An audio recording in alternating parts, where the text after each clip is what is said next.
തിരുവചന സന്ദേശങ്ങൾ ശ്രവിക്കുന്നതിനായി ഭാഗ്യവചനധാര ഇന്ന് തന്നെ സബ്സ്ക്രൈബ് ചെയ്യുക. ദൈവം നിങ്ങളെ അനുഗ്രഹിക്കട്ടെ. ത്രിയേക ദൈവത്തിന് മഹത്വം ഉണ്ടാകട്ടെ. പ്രിയപ്പെട്ട ഭാഗ്യവചനധാര ശ്രോതാക്കൾക്ക് എൻ്റെ സ്നേഹവന്ദനം. ഇന്ന് നമ്മൾ വല്ലാത്തൊരു കാലഘട്ടത്തിൽ കൂടിയാണ് കടന്നു പോകുന്നത്. സമൂഹ മാധ്യമങ്ങളിൽ വൈറലാകാൻ എന്തും ചെയ്യാൻ മടിയില്ലാത്ത ഒരു മനോനിലയാണ് ഭൂരിഭാഗം ആൾക്കാർക്കുമുള്ളത്.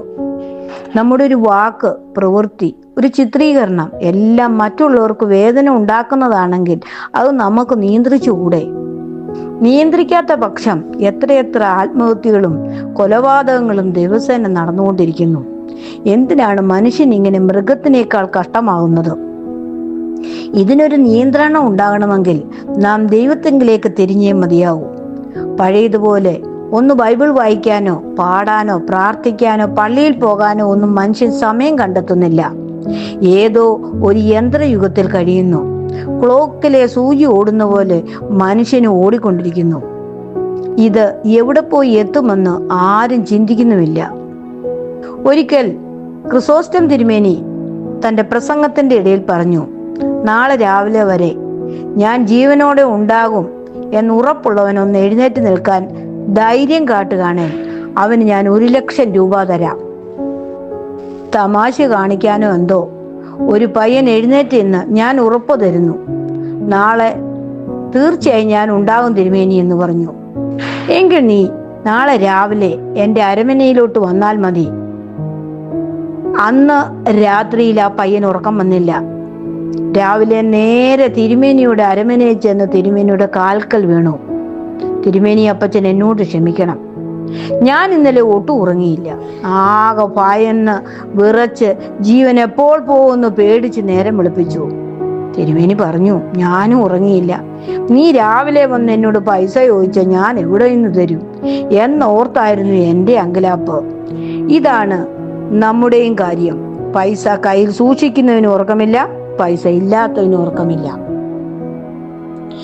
ദൈവത്തിന്റെ ആത്മാവ് എന്നെ സൃഷ്ടിച്ചു, സർവശക്തന്റെ ശ്വാസം എനിക്ക് ജീവനെ തരുന്നു.